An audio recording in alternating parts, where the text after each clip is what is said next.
friends, I'm the Bald Guy, and these are Bald Guy Basics.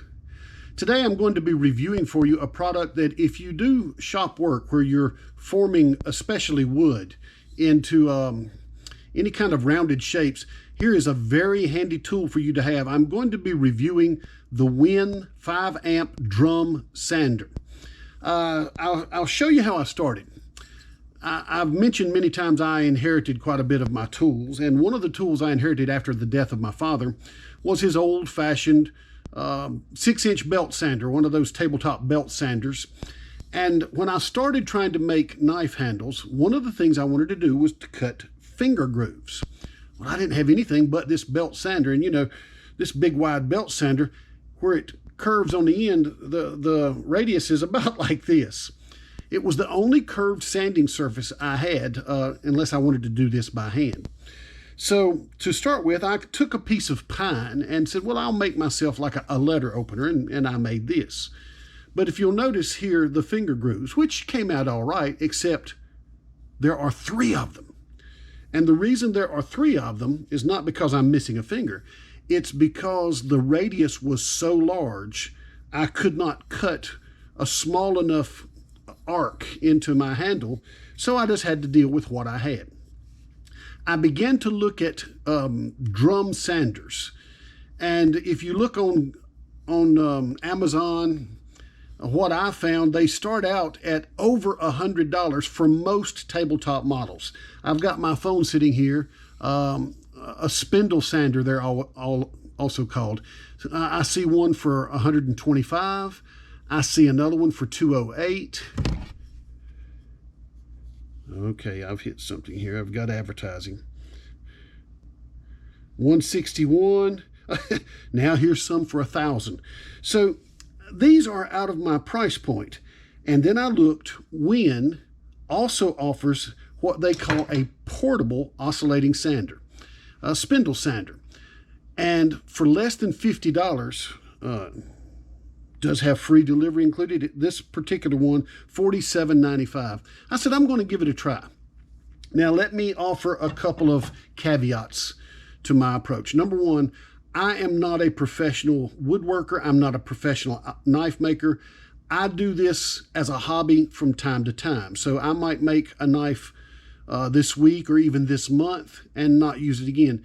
This is not the kind of equipment that is designed to be used 8 hours a day, 5 or 6 days a week. I will say that right up front.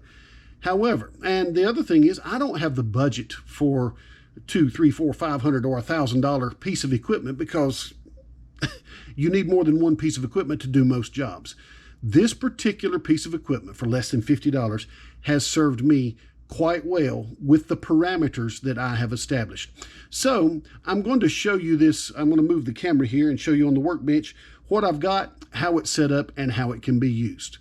Hang with us. All right, here we are with the unit. I don't have a nice unboxing video for you because I've been using this particular piece of equipment for some time. But the piece of equipment is actually, it's both portable, you can use it, you know, as a handheld, and it's also bench mounted, and we'll look at the mounting in just a moment. But basically, you have your spindle, and the neat thing about this thing, let me see here,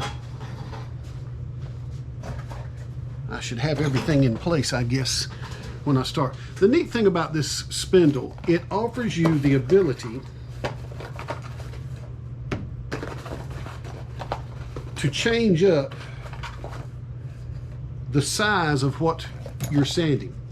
So the spindle has these various attachments. Here's an attachment with an 1.25 inches or 1.5 inches diameter. You just pop it off, and of course there's a set screw on the top. Here's one with about a 3/4 or so. You pop that one off, and then the last one, you just put your sandpaper directly on there, and you just put your screw down. So I can change the radius that I am sanding in a matter of seconds. The second thing that this thing does, it is an oscillating sander, so you get more than just the spinning motion. The spindle actually moves up and down and up and down. So you get a very nice action that kind of minimizes the sanding marks when you keep things in a same orientation all the time.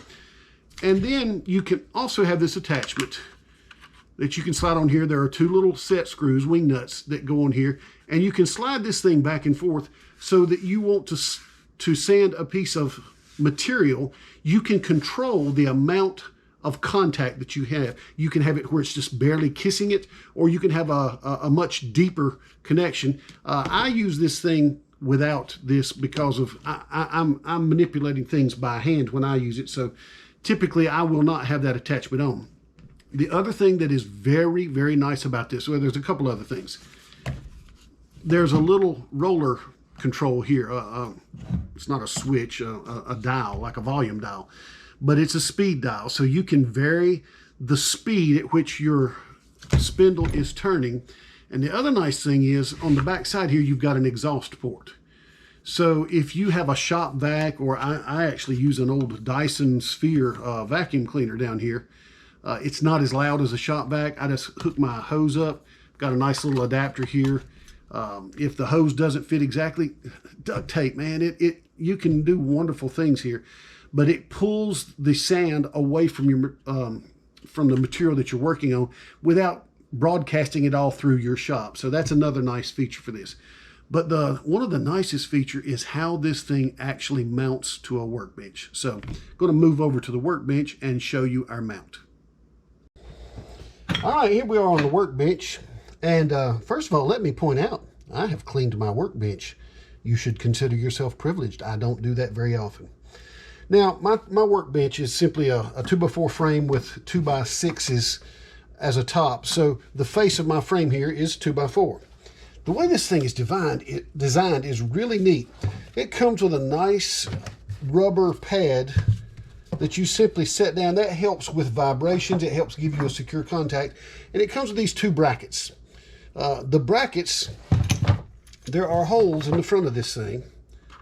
And your brackets just slide in, and you just have a wing nut that basically has a clamp.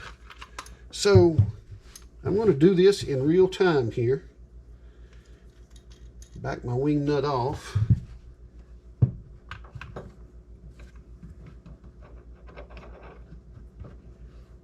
There's one. I'm just tightening it up. Give myself a little extra room here. Boy, when you're nearsighted, this little close-in work can be aggravating just to see where a mounting hole is. In that amount of time, I have mounted this thing, and it is in place, plugged up, we're ready to go. The power switch is over here on the side, very nice. I will turn it on. I'm not going to do any sanding here because I don't have my vacuum hooked up. So you see the oscillating action?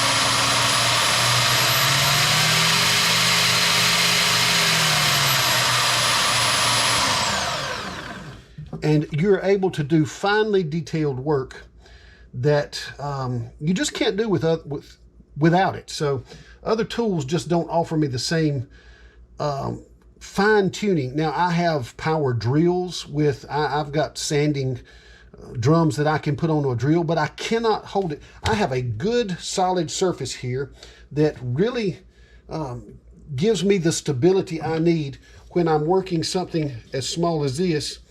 And you see, I've showed you before, the radius of these finger grooves is just far too large. I can only get 3 fingers in there, and it's wrong. But again, that's why I started in pine, because that is disposable. I keep it around here because it's a good reminder of what I want to do. But the Win Oscillating Portable Sander, drum sander, is a great tool to have around. And the second thing is well, apart from everything I've just showed you, when I take it off the bench, number one, it's easy to get off the bench. Number two, it's not very large, so I can grab a cardboard box and put the whole thing in it, and it works just fine. So I find it to be a very capable tool. I've had this tool for well, it's July now, and I got it right after Christmas. So I've had it for 6 months, and I've done a number of knives with it, as well as a few other odd projects and some practicing.